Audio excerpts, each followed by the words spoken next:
General Qamar Javed Bajwa साहब, ये मैं आपसे बात कर रहा हूं बिल्कुल सीधी सीधी। पाकिस्तान के आर्मी चीफ से मैं मुखातिब और उनसे मैं बात कर रहा हूं। मेरे साथ आप जो मर्जी करें, मुझे राह चलते आप गोली मार दें, मुझे राह चलते वो उठा के ले जाएं, मुझे थ्रेट करें, मेरे पे टॉर्चर करें, मेरे ऊपर FIR दें, लेकिन मेरी फैमिली को तो स्पेयर करें ना।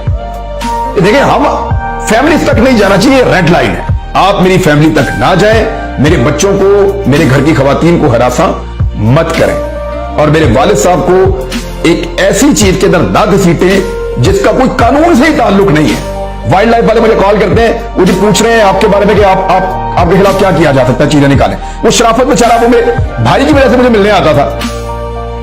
PP 168 के अंदर मलक असद खोकर को उससे बहुत प्रॉब्लम है, वो वहां पे बहुत सारे वोट निकाल सकता है।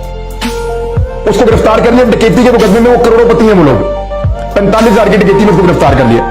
आज जज साहब ने उसको जमानत दी कि यार नहीं, ये ज्यादती है, ये जुल्म है, ये बंद किया जाए, ना ऐसा जुल्म करो इस आदमी के साथ। उसको जमानत दो फौरी तौर पे।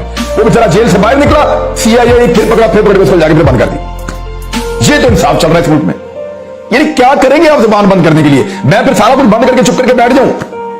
सहाफत भी है वो किसी से आप करवा लें अपनी मर्जी की। इख्तिलाफ राय को बर्दाश्त कीजिए, इख्तिलाफ राय को बर्दाश्त कीजिए। मेरे सवालों का जवाब है तो किसी को भेजिए, मुझे मेरे सवालों का जवाब देके मुझे कायल कर ले, अदरवाइज सवाल तो मैं उठाता रहूंगा। और जनरल साहब, इससे फर्क नहीं पड़ेगा। ये जितना कुछ भी मेरे खिलाफ किया जा रहा है, जो लोग भी कर रहे हैं, मुझे बिल्कुल उम्मीद नहीं है कि आप इन लोगों को स्पेयर करेंगे। मुझे पता है कि आप मना करेंगे, मुझे पता है कि आपको इनको कहना चाहिए कि यार ये ज्यादती मत करो, फैमिली तक ना जाओ, और ये झूठे मुकदमे मत कराओ। लेकिन फिर भी अगर ये करेंगे तो मैं तो चुप नहीं करूंगा, मैं अपनी बात करता रहूंगा, क्योंकि मुझे आप लोगों के लोगों ने कायल किया था कि ये सारे बेईमान हैं, चोर हैं, डाकू हैं। मैं इनको मुल्क पे मुसल्लत नहीं होने दूंगा।